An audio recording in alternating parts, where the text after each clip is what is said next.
자, 여러분 안녕하세요. 민법 연습 2일 제2회 쟁점 정리 시작하도록 하겠습니다.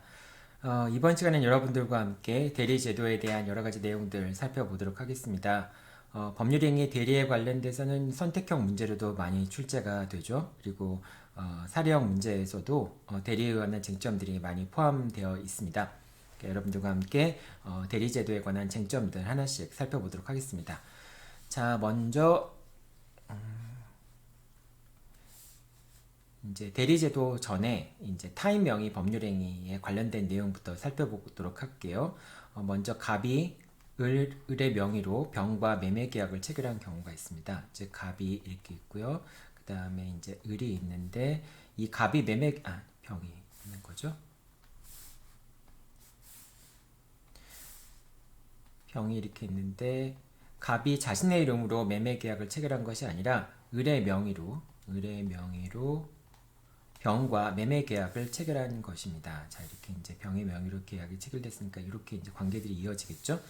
자, 이런 경우가 여러 가지 경우가 있을 겁니다. 첫 번째, 갑에게 대리 의사가 있는 경우, 즉 갑이 대리인으로 행동하려고 하는 경우가 있을 수 있고요. 갑에게 대리권도 없고 대리 의사도 없는 경우, 즉 갑이 대리인으로 행동할 그런 대리의사가 전혀 없는 경우, 두 가지 경우를 나눠 볼 수 있겠죠. 먼저 갑에게 대리의사가 있는 경우도 두 가지 경우로 나눠볼 수 있는데요.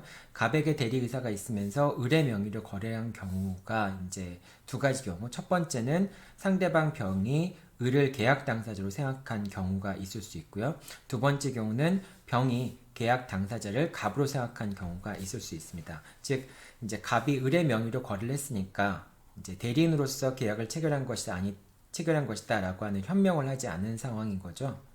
현명을 하지 않은 상황이기 때문에 병은 갑을 계약 당사자로 생각할 수도 있고요. 병은 을을 계약 당사자로 생각할 수도 있습니다. 먼저 병이 이제 을을 계약 당사자로 생각한 경우에는 어떻게 될까요? 네, 이건 비록 이제 갑이 대리인으로서 행동하면서 을을 위한 것이다라고 하는 현명을 하지 않았다고 하더라도 일단은 뭐 대리 행위 현명한 것과 마찬가지로 병이 을과 계약을 체결한다라고 하는 것을 알고 있으니까 당연히 병과 을 사이의 계약이 성립하게 됩니다. 자, 이 경우에 이제 갑이 매매 대금을 받아서 을에게 전달했는지 여부는 중요하지 않죠. 대리인이라고 하면은 대리권의 범위 내에서는 변제 수령 권한도 있다라고 볼 수 있죠. 변제 수령 권한도 대리인한테는 있다라고 얘기할 수 있는데 대리인에게 변제 수령 권한이 있을 때 대리인이 받은 것을 본인한테 전달해주지 못한다고 해서 대리행위 효과가 없어지거나 그러진 않죠. 다만 뭐 처음부터 그렇게 본인의 이익을 위해서 대리행위를 했다라고 하는 경우에는 나중에 이제 대리권 남용이 성립할 수 있겠지만은 이제 그거는 별도의 문제인 것이고요. 어쨌든 갑이 매매 대금을 을에게 전달했는지 여부는 이제 법률행위 을과 병 사이의 법률행위 효력이 성립하는지 여부와 상관이 없게 되죠. 자, 만약에 이 경우에 갑에게 대리권이 없다면은 무권 대리가 성립할 수도 있겠죠. 즉 갑이 을의 명의로 거래 행위를 했는데 대리 의사는 있었지만은 대리권이 없는 경우에, 그런 경우에 병이 을을 계약 당사자로 생각했다고 하면은 그러면은 당연히 무권 대리인이 되기 때문에 을과 병 사이의 매매 계약은 원칙적으로 무효가 된다라고 봐야 되겠죠. 자, 그 다음에 병이 갑을 계약 당사자로 생각한 경우, 갑을 계약 당사자로 생각한 경우는 계약 명의자가 별로 중요하지 않은 경우가 되겠죠. 그러니까 즉 갑이 을을 계약 당사자로 표시를 했지만은 그렇지만은 병은 직접 계약을 체결하고 있는 갑을 계약 당사자로 생각한 경우가 있을 수 있죠. 자, 이런 경우에는 갑과 병 사이에 계약이 성립된다라고 보아야 합니다. 이제 규범적으로 병의 입장에서는 갑이 계약을 체결한 물건을 산다라고 얘기했지만은 그 을의 명의, 그러니까 갑의 이름이 을인지 뭐 갑인지 그건 중요하지 않기 때문에 갑과 계약을 체결한다라고 생각한 경우이기 때문에 이 경우에는 갑과 병 사이에 계약이 성립한다라고 봐야 되겠죠. 자, 그런데 이제 만약에 이제 갑에게 대리권도 없었고 대리 의사도 없었고, 그러니까 갑이 대리인으로서 행동하지 않으면서 을의 명의를 빌린 거죠. 정말 을의 명의를 모용해서 계약을 체결한 경우인데요. 그 경우도 두 가지 경우로 나눠볼 수 있겠죠. 즉 병이 갑을 을로 생각한 경우, 또는 병이 을을 계약 당사자로 생각하는 경우. 그러니까 아까도 마찬가지로 병이 을을 계약 당사자로 생각하거나 병이 갑을 계약 당사자로 생각하는 경우. 자, 이런 경우인데요. 이제 위의 경우와 마찬가지로 병이 갑을 을로 생각한 경우, 즉 갑을 계약 당사자로 생각한 경우에는 갑과 병 사이의 계약이 성립된다라고 보면 되겠죠. 요거는 요거랑 똑같은 거죠. 이 두 가지 경우가 똑같은 거라고 볼 수 있겠죠. 자, 만약에 갑이 병이 을을 계약 당사자로 생각한 경우, 첫 번째 경우와 마찬가지겠죠. 병이 을을 계약 당사자로 생각한 경우. 근데 여기서 만약에 그 갑에게 대리의사가 있는 경우에는 어떻다고 봤어요? 갑과 병과 을 사이의 계약이 성립된다고 봤죠. 자, 이 경우에는 병이 을을 계약 당사자로 생각한 경우에는 이제 갑에게 대리의사가 없으니까 이런 경우에는 을한테 이제 효과를 귀속시킬 수 없잖아요. 그래서 을과 병 사이에는 계약이 성립되지 않습니다. 그러니까 행위자가 중요하지 않은 경우, 이제 병이 을을 계약 당사자로 생각한 경우에는 이제 명의자만이 중요하게 생각되는 경우, 그런 경우에는 을에게 계약의 효력이 구속되지 않는다라고 볼 수 있겠죠. 그러니까 대리권이 이제 없는 경우, 그리고 또 대리의사도 없는 경우에는 대리에 관한 법리가 적용되지 않으니까 당연히 을과 병 사이에는 계약이 성립되지 않겠죠. 자, 그리고 이 경우에는 원칙적으로 표현대리도 성립하지 않습니다. 표현대리가 성립하기 위해서는 대리행위를 했는데 대리권이 없을 때, 그때 이제 상대방이 대리권이 있다라고 믿을 수 있을 만한 사정이 있을 때 표현대리가 성립하는 거잖아요. 그런데 이제 타인 명의로 법률행위를 했을 경우에는 비록 이제 병이 을을 계약 당사자로 생각했다고 할지라도 그렇다 할지라도 이제 갑이 대리의사도 없었고 뭐 대리행위를 한 것도 아니었으니까 그런 경우에는 표현대리가 성립되지 않습니다. 대리행위가 없었기 때문에 그 대리권이 있다고 믿을 만한 그런 사정 같은 게 성립이 돼서 표현대리가 성립하는 그런 구조가 전개되지 않는 거죠. 그래서 이 경우에는 이제 병이 을을 계약 당사자로 생각한 경우에는 이런 경우에는 병과 을 사이에 계약이 성립되지 않습니다. 다만 예외적으로 이제 을이 갑이 자신인 것처럼 행동하는 것을 방치했기 때문에, 그래서 이제 을이 갑이 을 명의로 계약을 체결하고 다니는 것을 방치했기 때문에, 그리고 또 을이 병의 입장에서는 이제 을과 계약을 체결한 것이다라고 믿을 수 있는 정당한 사정이 있는 경우에는 예외적으로 표현대리가 유추적용될 수는 있습니다. 왜 유추적용이 될까요? 아까도 얘기했지만은 표현대리가 적용되기 위해서는 대리행위가 일단 있어야 되겠죠. 대리행위가 있는 상태에서 대리권이 없는 경우에 표현대리가 적용될 거 아니에요. 그런데 여기서는 대리행위 자체가 없는 거죠. 갑이 을의 명의를 빌려서 대리의사도 없었고, 그러니까 대리행위가 없는 상황에서 결과적으로 이제 대리행위가 없는 상황이기 때문에 표현대리에 관한 규정이 직접적으로 적용될 수 없고, 다만 이제 갑이 을의 명의로 계약하고 다니는 것에 대해서 을한테 어떤 책임이 있고 그것을 병이 믿었을 경우에는, 그런 경우에는 표현대리 법리가 직접적으로 적용이 될 수는 없죠. 이제 대리행위가 없었으니까. 하지만 간접적으로 표현대리에 관한 규정이 유추 적용될 수는 있다라고 합니다. 자, 여기까지가 이제 갑이 타인의 명의로, 을의 명의로 계약을 체결한 경우에 발생하는 법률 관계들에 관한 내용들입니다. 약간 좀 복잡하죠? 네, 다음 내용들을 보도록 하겠습니다. 자, 대리행위 일반에 관한 내용입니다. 첫 번째, 자기계약과 쌍방대리. 그러니까 자기가 일방 당사자가 되고 상대방의 대리인이 돼서 계약을 체결하는 경우, 또는 양 당사자의 대리인이 돼서 계약을 체결하는 경우를 쌍방대리라고 얘기를 하죠. 자, 이 경우에는 대리권이 인정이 되지 않기 때문에 무권 대리행위가 된다라고 볼 수 있습니다. 하지만 본인이 동의한다면은 그러한 자기계약과 쌍방대리도 유효하다고 볼 수 있겠죠. 자, 그 다음에 두 번째, 대리의사, 본인을 위한 것임을 표시하지 않은 경우, 즉 현명하지 않은 경우를 얘기하는 거죠. 아까 이제 현명하지 않고 거래를 했을 경우에는 상대방이 이제 갑이, 본인이 이제 을인데요, 병과 계약을 체결할 때 을의 이름을 현명하지 않고 갑이 계약을 체결한 경우가 되겠죠. 자, 이런 경우에는 이제 병의 입장에서는 갑을 계약 대리인이라고, 이제 갑을 계약 당사자라고 생각할 수 있겠죠. 자, 표시하지 않은 경우에는, 이런 경우에는 대리인이 본인으로 취급이 됩니다.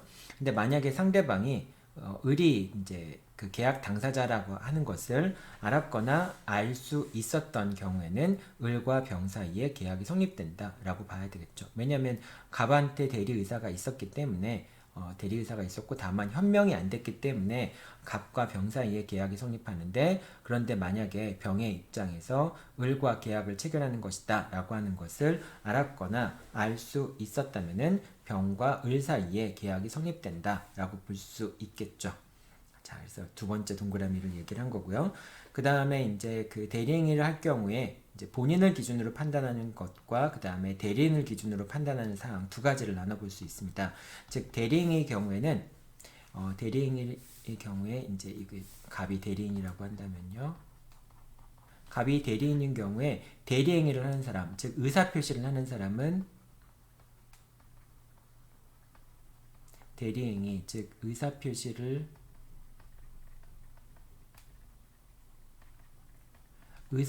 하는 사람은 갑만이 의사표시를 하게 됩니다.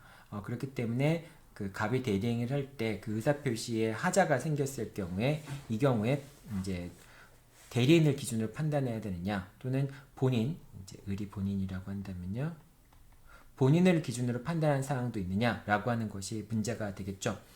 자, 첫 번째, 만약에 이제 갑과 이제 을과 병 사이에 체결된 계약, 즉 갑이 대리행위를 했을 경우에 불공정한 법률행위가 있다면은, 불공정한 법률행위라고 하는 것은 대가와 반대급부 사이에 현저한 차이가 있어야 되겠죠. 그 다음에 그 폭리자가 피폭리자의 궁박이나 경솔이나 무경험을 이용해서 악용해서 그래서 계약을 체결해야지만 불공정한 법률행위가 인정이 되겠죠.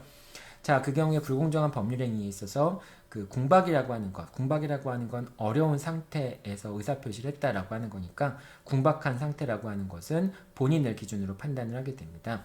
그런데 그 법률행위라는 사람이 경솔하거나 경험이 없다거나 하는 것은 대리인이 이제 의사표시를 하는 주체니까 대리인을 기준으로 판단을 하게 됩니다. 그래서 이제 요것도 많이 시험 문제 나오는 거죠.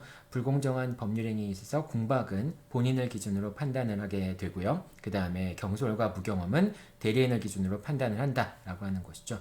자, 그 밖에도 대리인을 기준으로 판단하는 사항들을 살펴볼 건데요. 자, 대리인의 사기 강박은 본인의 사기 강박과 동일하게 취급한다라고 하는 겁니다. 즉, 이제 을과 병 사이에 계약이 체결됐는데, 근데 이제 갑이 병을 기망했던 거죠.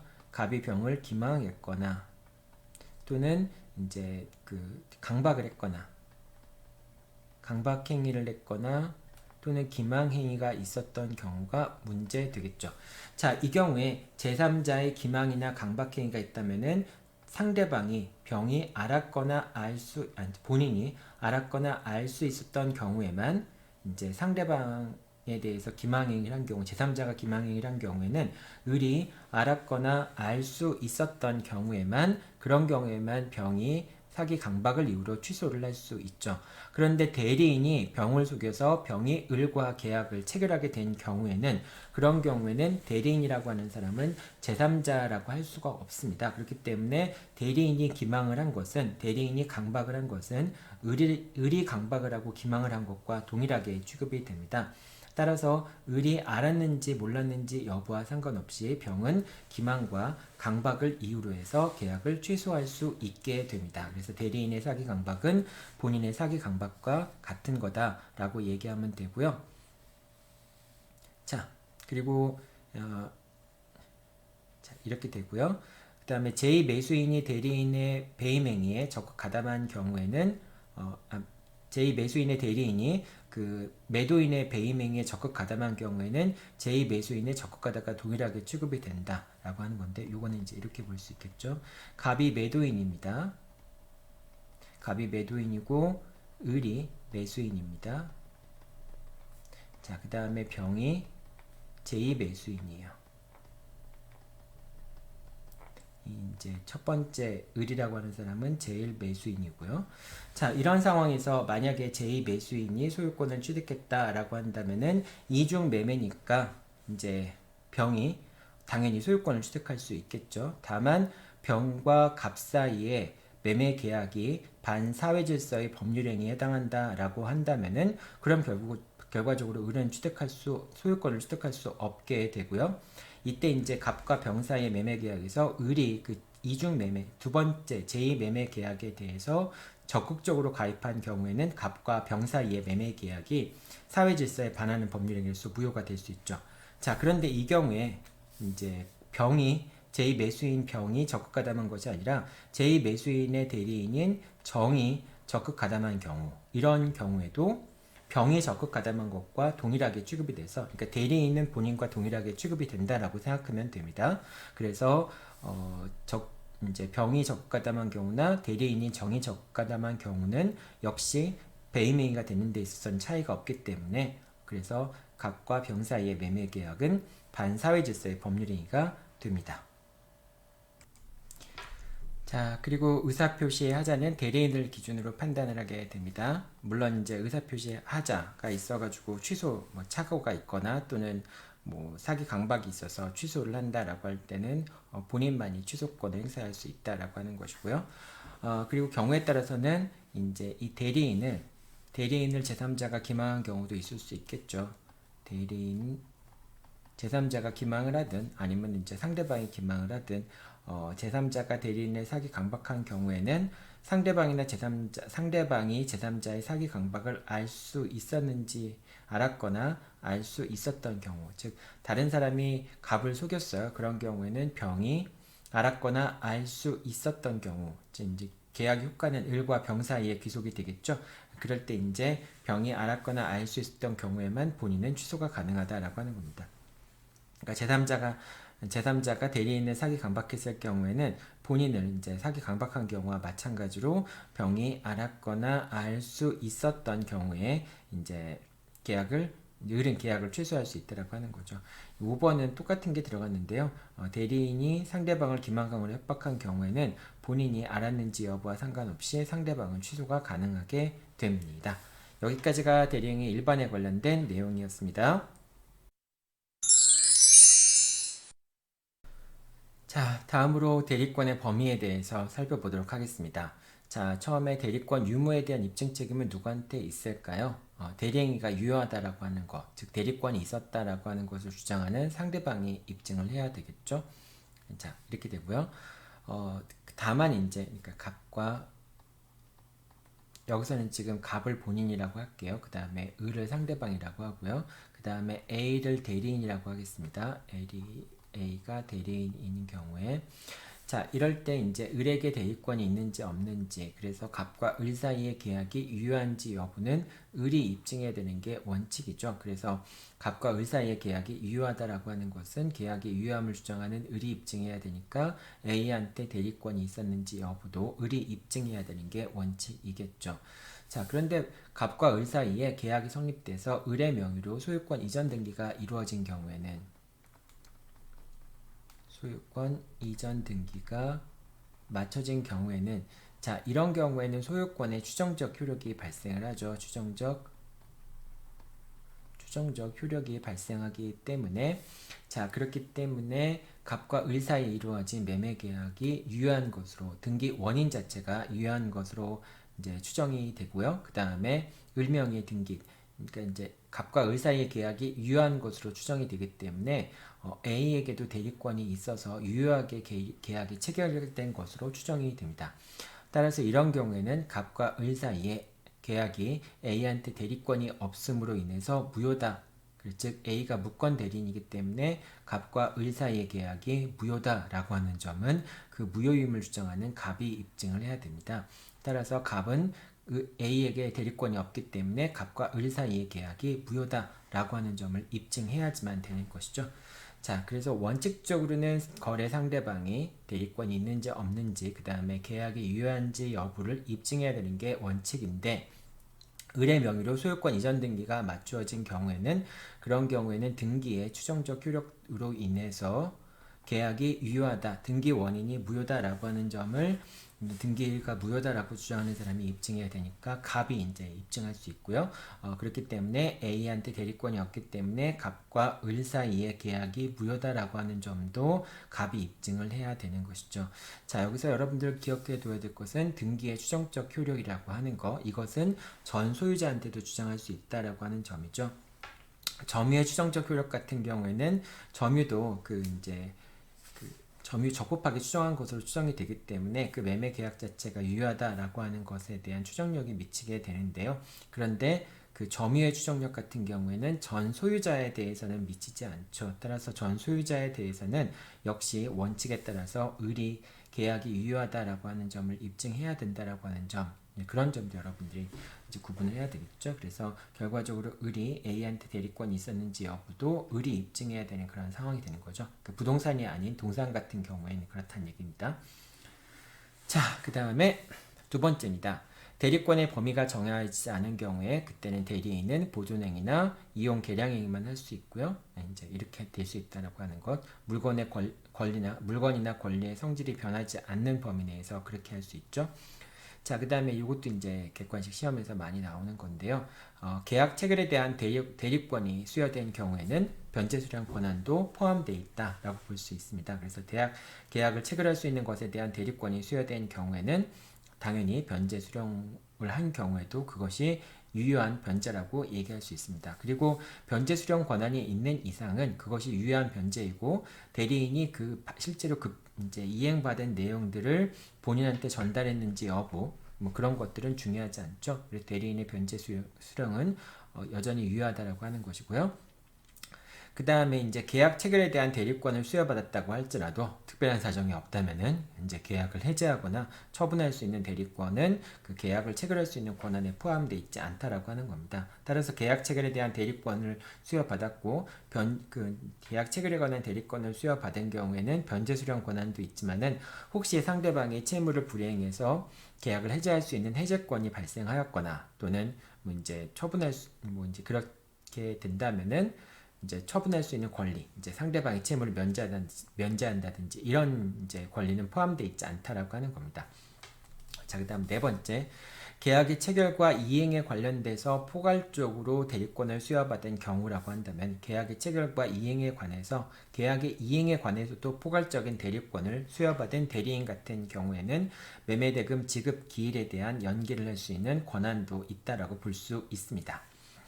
자, 그 다음에 아까 살펴보기도 했던 건데요. 자기계약이나 쌍방 대리 같은 경우에는 무권 대리가 되면서 본인이 허락이 있는 경우 또는 채무의 이행인 경우, 채무의 이행 같은 경우에는 서로 이해관계가 대립할 이유가 없잖아요. 이제 그렇기 때문에 채무의 이행이나 또는 본인의 허락이 있는 경우에는 이것이 유효한 대리행위가 될 수 있다라고 하는 겁니다.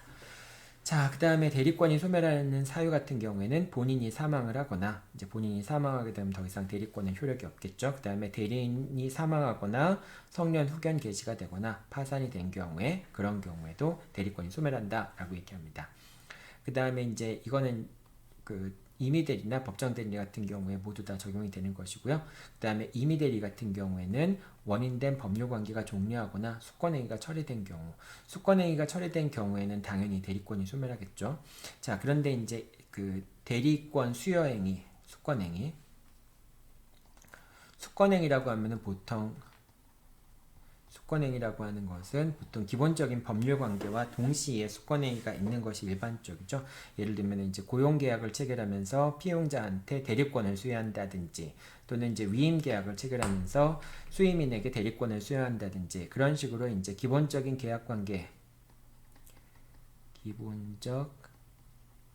계약 관계가 존재하면은 여기에 더불어서 수권행위가 일어나는 경우가 있습니다. 예를 들면은 고용계약이 체결되었을 때 피용자에게 반드시 대리권을 수여하는 건 아니죠. 경우에 따라서는 피용자한테 대리권을 수여할 수 있겠죠.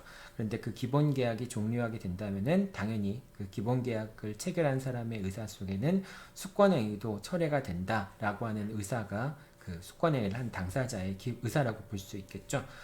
그렇기 때문에 법률의 규정에 의해서 원인된 법률 관계가 종료하게 되면은 그러면은 대리권도 소멸하게 된다라고 생각하면 됩니다. 자, 여기까지가 대리권의 범위에 관한 사항이었습니다.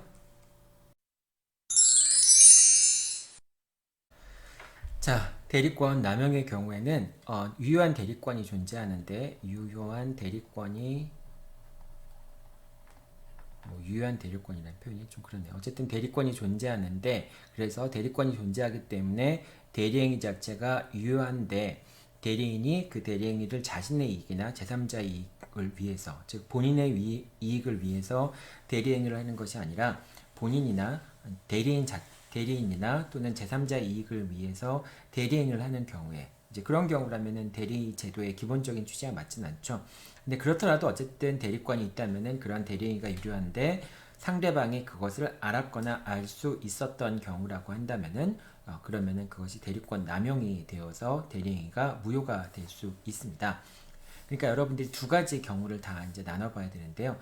대리권 남용이라고 하는 것은 대리권 남용을 주장한다라고 하는 것은 대리권이 유권 대리라고 하는 걸 전제로 하는 거예요.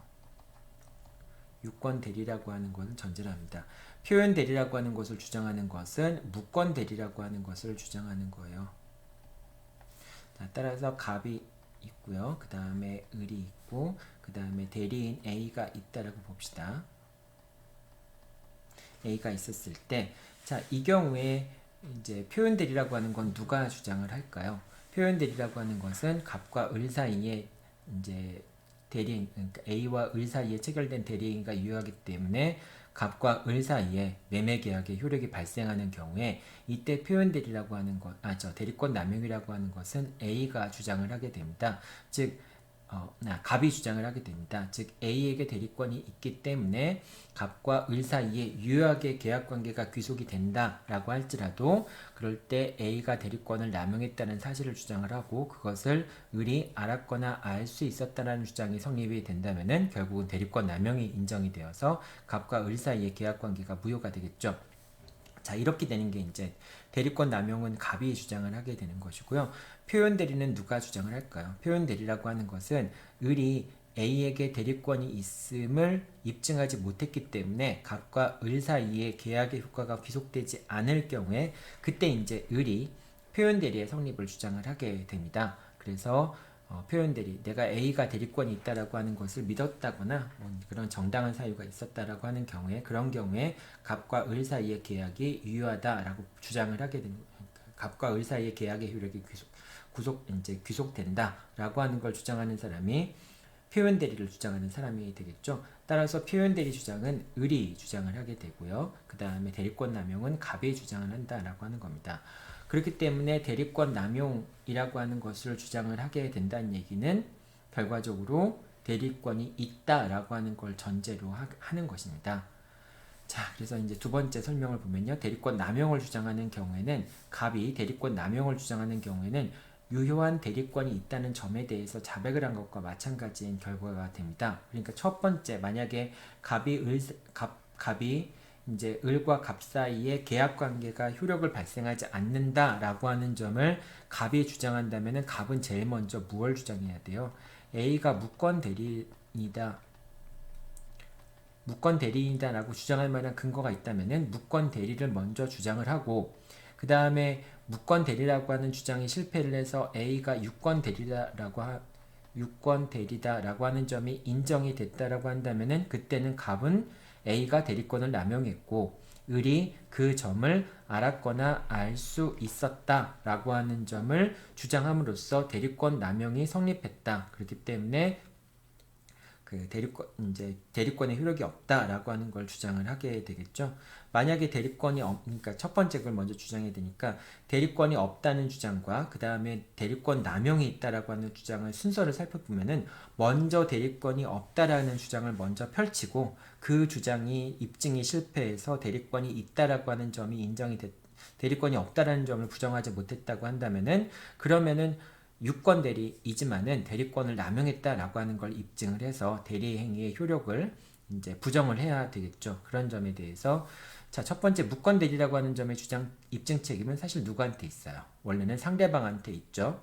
상대방한테 있지만은 이게 만약에 소유권 이전 등기라든지 그런 게 된 경우에는 갑이 대리권이 존재했음을 대리권이 없음을 주장을 해야 되겠죠. 무효임을.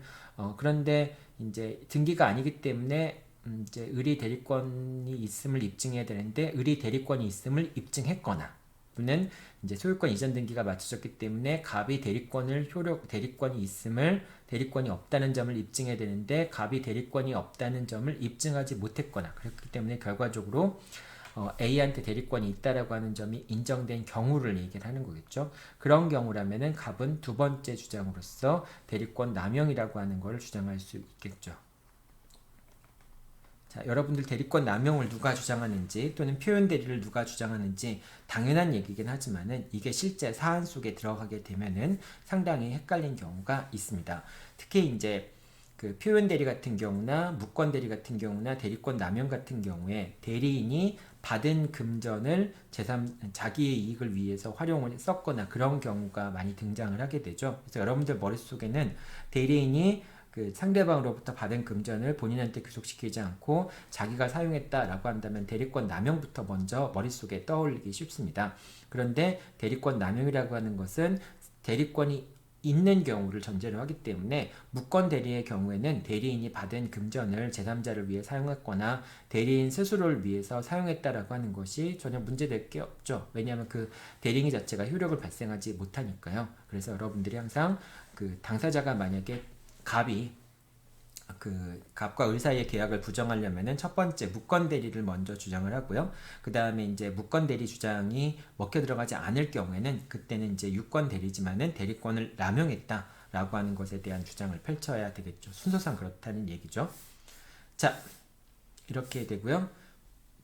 그다음 대리권 남용의 요건이라고 하는 것은 대리인이 자신 또는 제3자의 이익을 위해서 대리행위를 했어야 되고요. 그 다음에 상대방이 대리인의 배임적인 의사를 알았거나 알 수 있었던 경우가 돼야 되겠죠.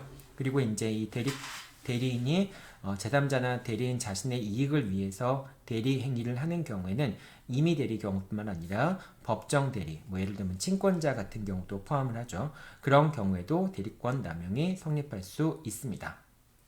자, 그 다음에 대리권 남용이 되면은 대리행위가 효력이 없게 되어서 그 대리행위의 효과 자체가 본인한테 귀속되지 않겠죠.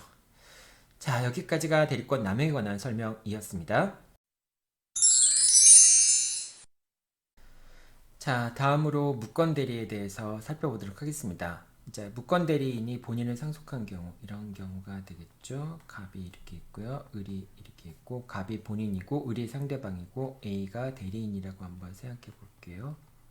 자, 이 경우에 무권 대리인이 본인을 상속한 경우, 즉 갑이 사망해서 무권 대리인의 지위를 A가 상속한 경우, 자 그런 경우에 A가 무권 대리인의 행위임을 이유로 해서 갑과 을 사이의 계약 관계가 효력이 발생하지 않고, 따라서 갑과 을 사이의 계약 관계에서 발생한 채권 채무가 A한테 상속되지 않는다, 이렇게 주장하는 것은 신의 측에 반한다라고 볼 수 있겠죠. 그리고 어차피 A라는 사람은 이행 책임이나 또는 그 손해배상 책임을 부담하게 되니까, 자 이런 경우에 갑이 A가 갑을 상속하는 경우에는 A는 무권 대리 행위이기 때문에 무효임을 주장할 수 없게 됩니다.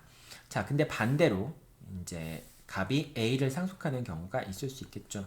자, 이런 경우에는 당연히 갑이 A의 대리행위가 무효다라고 하는 점을 주장할 수 있겠죠. 다만 그렇게 되는 경우에는 이제 A가 무권 대리인으로서 책임을 지게 될 텐데, 그 A가 책임지는 것에 대해서 그러니까 A는 이행 책임을 지거나 손해배상 책임을 지게 되겠죠.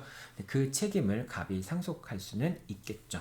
그래서 무권 대리행위의 무효를 하는 것은 가능하지만 그 경우에 무권 대리인의 책임도 상속될 수도 있다라고 하는 겁니다. 자, 그 다음에 이제 무권 대리인이 있었는데, 이제 A가 무권 대리인인데 그 대리인이 자기한테 대리권이 존재한다라고 하는 점을 증명하지도 못했고, 또는 본인의 추인도 받지 못한 경우에, 그런 경우에 을은 갑에게 계약의 이행이나 또는 손해배상을 청구할 수 있다라고 얘기를 합니다. 이것은 이제 선택채권이라고 보통 얘기를 하죠. 을은 A에게 계약의 이행을 청구할 수도 있고, 또는 손해배상을 청구할 수도 있다라고 얘기를 합니다. 자, 이 무권 대리인의 책임 같은 경우에는, 즉 A가 상대방에 대해서 지는 책임은 이제 무과실 책임에 해당한다라고 얘기를 합니다. 그렇기 때문에 A가 뭐 다른 사람한테 속아서 그랬든, 혹은 뭐 부주의한 게 없었다 할지라도, 그렇더라도 A가 무권 대리인으로서 을과 계약을 체결했다라고 한다면은 그럼 무권 대리인으로서 책임을 지게 된다라고 하는 겁니다. 자, 그 다음에 이제 무권 대리행위를 본인이 추인할 수도 있겠죠. 무권 대리를 본인이 추인하게 되면은 그 이제 무권 대리는 처음부터 소급해서 유권 대리인 것으로 취급이 됩니다. 자, 그리고 이제 추인을 누구한테 할 수 있냐라고 하는 건데요. 무권 대리인이나 상대방 중, 즉 갑은 A한테 대해서 추인을 할 수도 있고요. 갑은 A에 대해서 추인할 수도 있고 또 상대방에 대해서 추인할 수도 있습니다. 선택적으로 추인의 의사표시를 할 수 있고요. 그 다음에 무권 대리로 하는 권리 또는 법률관계의 승계인에 대해서도 이제 이 계약관계에서 발생한 이제 법률관계의 승계인에 대해서도 갑은 이제 추인의 의사표시를 할 수 있다라고 하는 겁니다. 다만 추인의 의사표시에 의해서 제3자의 권리를 침해할 수는 없습니다. 이제 우리 문제에도 나오겠지만 예를 들면 이런 겁니다. 갑과 을 사이에 계약관계가 체결돼서 뭐 이제 채권이 발생했다.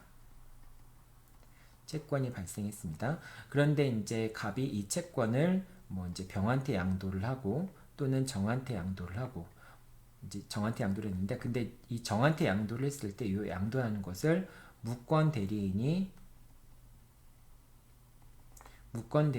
양도를 한 경우입니다. 자, 무권 대리인이 채권을 정한테 양도했고 그 다음에 무권 또 본인이 이제 요거는 본인이 양도한 거죠. 본인이 병한테 양도한 경우가 있을 수 있습니다. 자, 근데 이 경우에 이제 갑과 정 둘 다 채권 양도의 대항 요건을 갖췄는데 정의 대항 요건이 더 우선하는 경우. 이제 확정일자에 있는 증서에 의한 통지나 확정일자 증서에 의한 승낙이 더 빠른 경우가 되겠죠. 근데 만약에 이런 경우라고 한다면은 이제 갑이 정에 대한 채권 양도를 승인해 버리면은 그러면은 이제 추인해 버리면은 그러면은 정에 대한 채권 양도가 유효한 것이 되고요. 그러면 정에 대한 채권 양도가 먼저 이루어진 것으로 돼서 병은 채권을 취득할 수 없게 되겠죠. 따라서 이런 경우에는 갑이 무권 대리행위를 추인한다. 채권 양도라고 하는 무권 대리행위를 추인하게 되면은 병의 이제 권리를 침해할 수밖에 없겠죠. 그래서 이런 경우에는 제3자의 권리를 침해하는 것이기 때문에 갑의 채권 양도라고 하는 무권 대리행위에 대한 추인은 효력이 없다라고 볼 수 있습니다. 자, 이 정도가 무권 대리에 관련된 중요한 쟁점들이라고 볼 수 있겠죠. 자, 표현 대리 한번 살펴보도록 하겠습니다.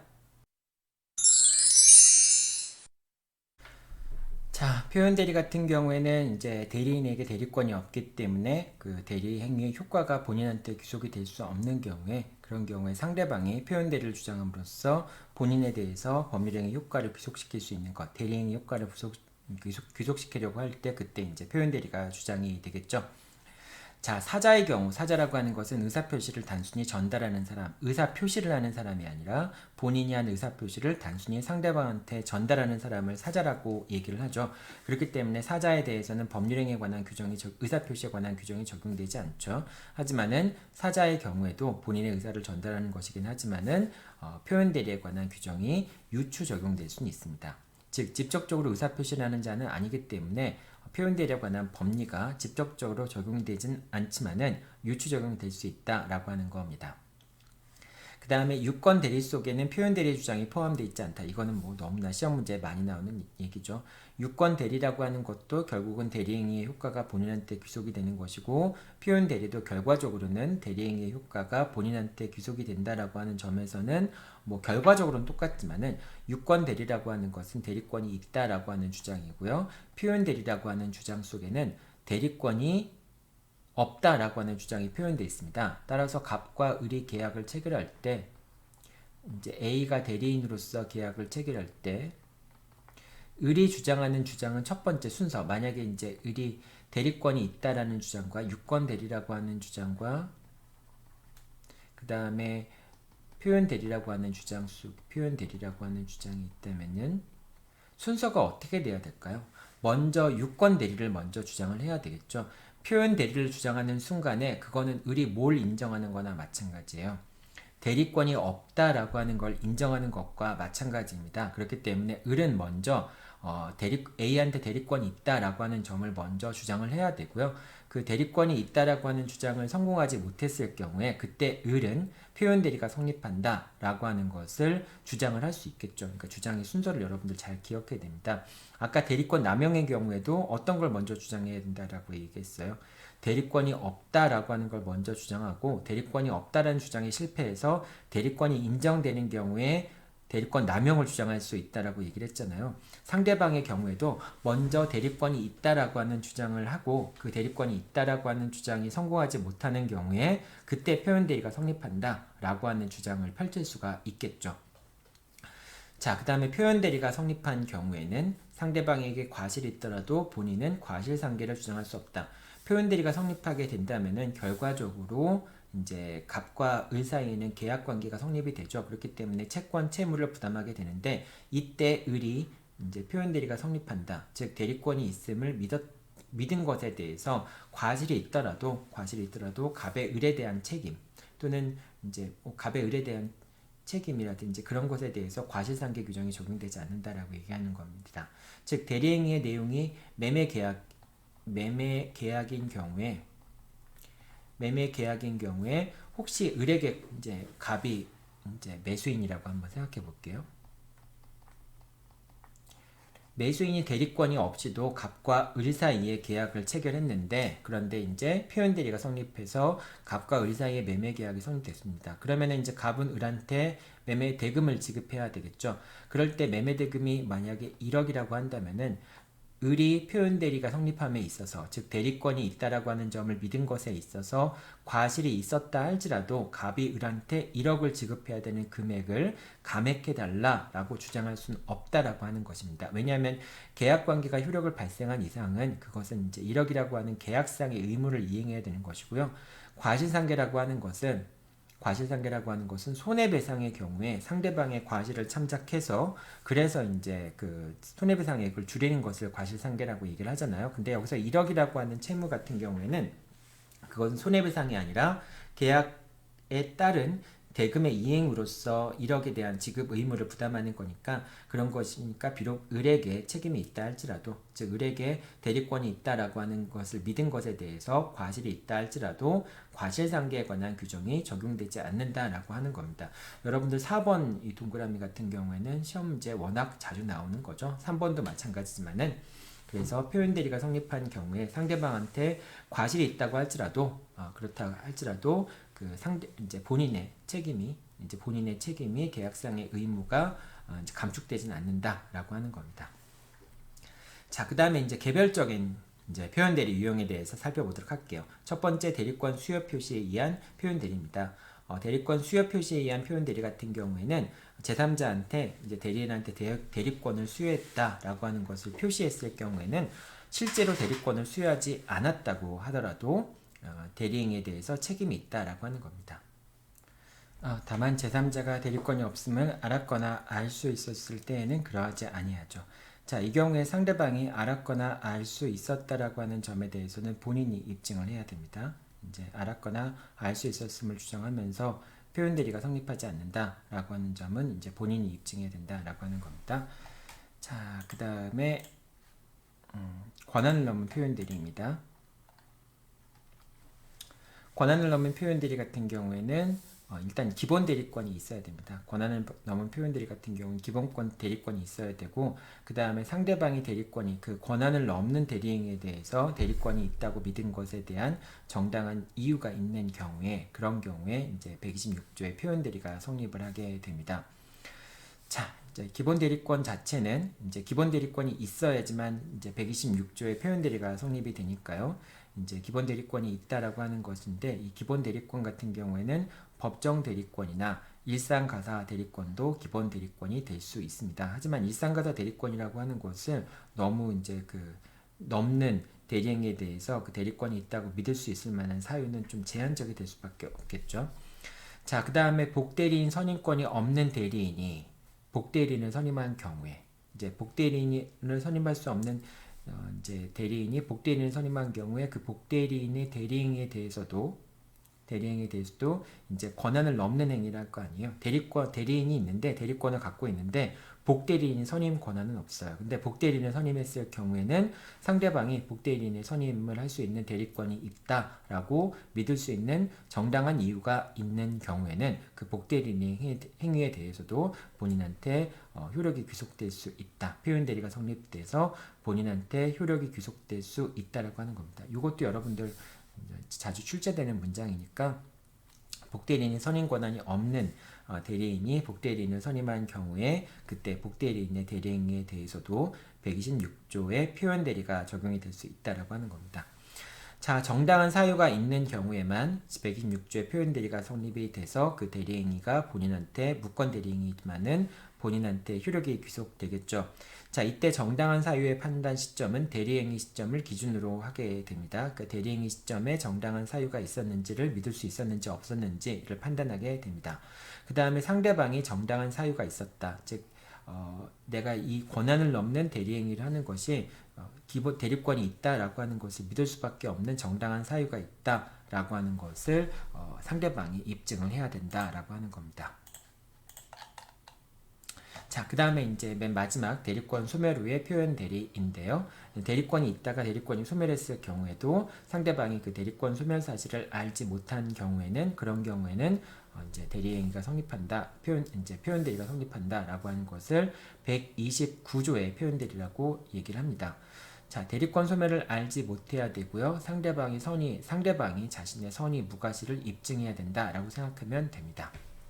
그 다음에 129조의 표현 대리가 인정되는 경우에는 이제 대립권이 요만큼이 있었는데 요만큼이 소멸했잖아요. 소멸했다 할지라도 요것을 근거로 해서 129조의 표현 대리가 성립돼서 소멸한 다음에도 요만큼의 이제 표현 대리가 인정이 될 때 이걸 더 넘어서는 126조의 표현 대리도 성립할 수 있다라고 하는 겁니다. 즉 일단 그 126조가 성립되기 위해서는 기본 대리권이 있어야 되잖아요. 근데 그 기본 대리권이라고 하는 것이 원래는 소멸했지만은 129조에 의해서 표현 대리가 인정이 되어서 그 기본 대리권이 있는 것으로 인정이 되는 경우에는 그것을 기본 대리권으로 해서 그것을 넘어서는 것에 대한 126조의 표현 대리가 성립할 수도 있다라고 하는 겁니다. 이것도 여러분들 잘 알아둬야 되겠죠. 자, 그 다음에 대리권이 소멸한 후에 복대리인을 선임한 경우에는 자, 이런 경우에는 상대방이 대리권 소멸 사실을 알지 못하여 복대리인에게 적법한 대리 권한이 있는 것으로 믿었다면은 129조의 표현 대리가 성립할 수도 있다라고 하는 겁니다. 이제 상대방이 대리권 소멸 이제 한 후에 복대리인을 선임하는 경우, 복대리인을 적법하게 선임할 수 있는 권한이 있는 경우를 얘기하는 거겠죠.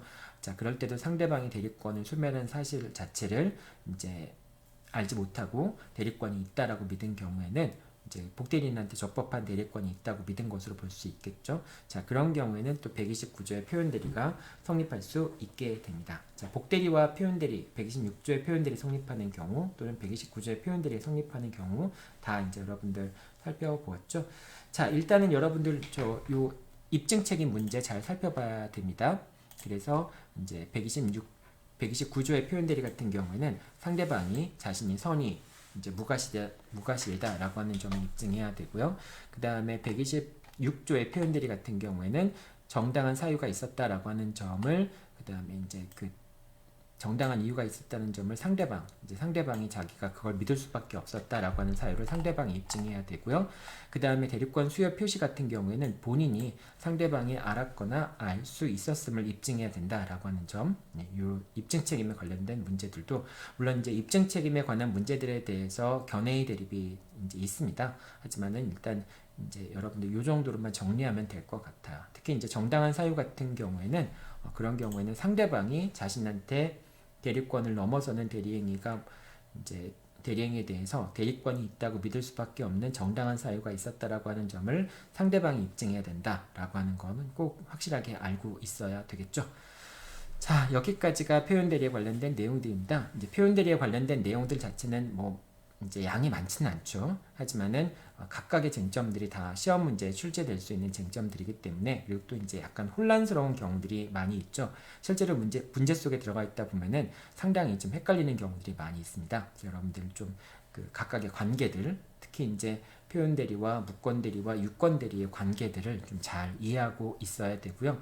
잘 이해하지 못하면은 어떤 경우가 발생할 수 있냐면 이제 항상 여러분들 구분을 중요시 여기라고 했던 게 이제 값이 이렇게 있어요. A가 이제 그 대리인입니다.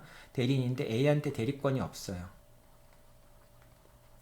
대리권이 없습니다. 근데 이제 A가 값과 무권 대리인으로서 계약을 체결한 거죠.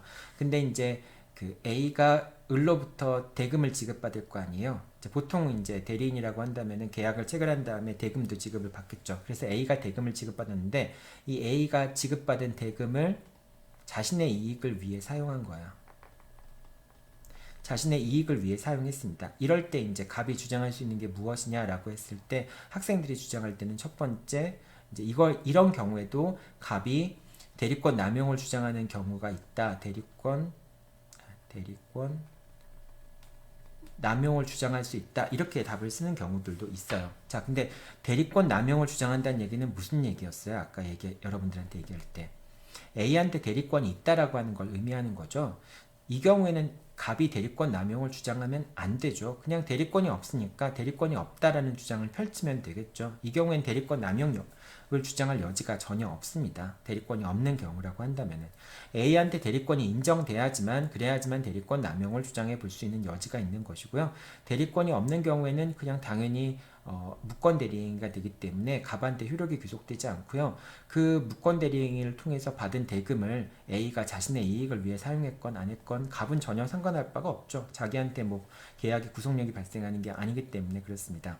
근데 이제 이런 시험 문제에서 여러분들이 이제 대리권 남용을 기술하는 경우들이 있어요. 이제 이거는 헷갈리는 거죠. 이게 대리권 남용이라고 하는 게 유권 대리에 포함되는 것인가, 무권 대리에 포함되는 것인가, 이 경계선을 긋는 부분에 대해서 이제 혼란스럽기 때문에 저런 답을 쓰는 경우들이 있죠. 그래서 여러분들이 그 대리권의 전반적인 내용들, 관계들을 잘 이해하면서 문제를 풀어야 될 필요성이 있습니다. 자, 여기까지 설명 마치도록 하겠습니다. 여러분 수고했습니다.